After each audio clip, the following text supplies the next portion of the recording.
Thank you, Presiding Officer. In recent weeks, I've had the privilege of meeting apprentices in businesses across Scotland at Thales in Govan, Collins Aerospace in Prestwick, and yesterday Persimmon Homes in East Lothian, where I have to report it became clear that I'll never make it as a brickie. Now, this week we started a public debate on reducing the school leaving age from 16. It's long been clear that far too many young people are being failed by the SNP's education system, and we propose giving those young people who are being left behind the opportunity of a hybrid education and training in colleges and the workplace. So does John Swinney agree that this conversation is long overdue, and will he give any consideration to our proposals? First Minister.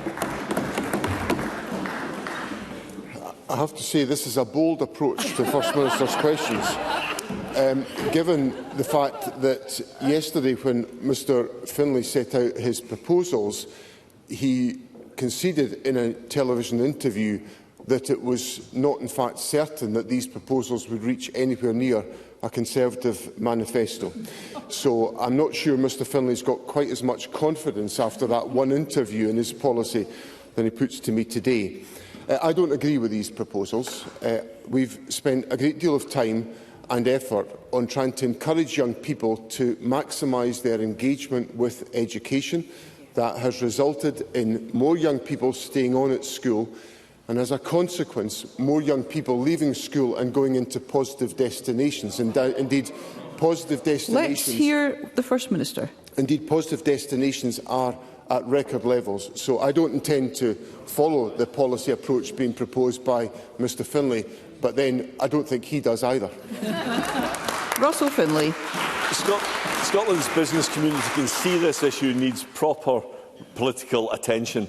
And last night I attended a think tank event where senior people from business and education voiced their support. They can see that over the last 18 years of SNP rule, far too many young people are being left behind. Former SNP Government Economic Advisor Jim McCall said, and I quote, "A lot of these youngsters at school don't want to be there, they're not interested in it, and all of a sudden you're giving them an opportunity to learn a trade and be earning money." So I feel it's a brilliant move. Let's hear Mr Findlay. This Parliament needs to focus more on encouraging opportunity and aspiration, and on giving pupils the chance to thrive. So doesn't John Swinney see that we need to do things differently? First Minister. Well, I'm all for encouraging young people to thrive and all for taking the opportunities to make sure that's the case. So that's why, under this government, we've reformed the approach to apprenticeships.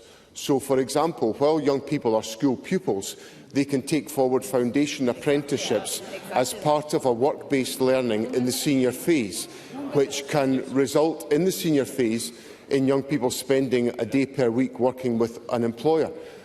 Now, we've now got 15,000, since their introduction in 2016, 15,371 pupils have enrolled on a foundation apprenticeship and have benefited from the value of work-based learning, with 5,000 places now available each year.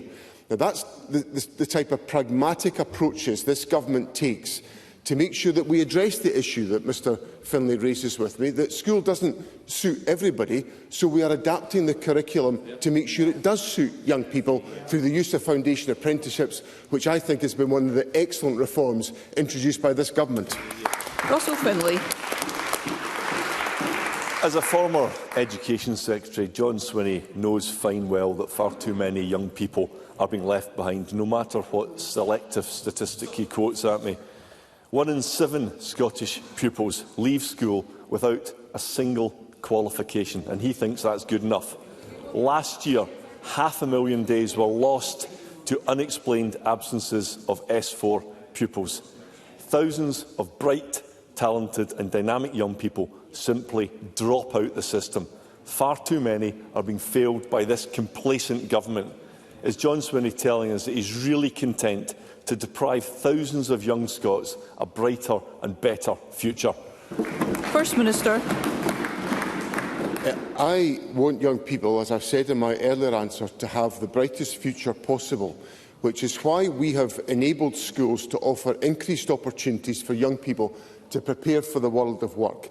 So 35% of 23 to 24 school leavers gained a vocational or technical qualification at SCQF level 5 or above, which is an increase of 7.3% compared to 23-2014. So that's the government actually delivering practical steps to improve the work chances and the life chances of young people in Scotland.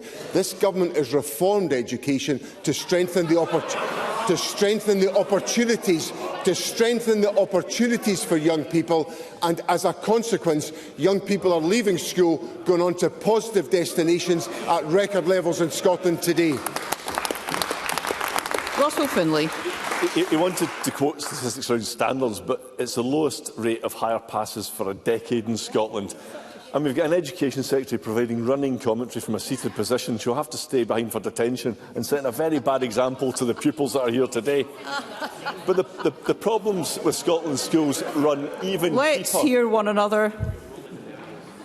The problems with Scotland's schools run even deeper than the scandal of so many young people being left behind.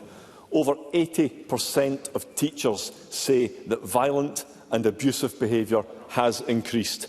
They told of being assaulted with knives, chairs and hockey sticks in a teaching union survey that was published just this week.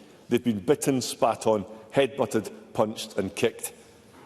They've had fireworks thrown at them and their cars vandalised. Teachers say that they are at breaking point and pupils' education is suffering.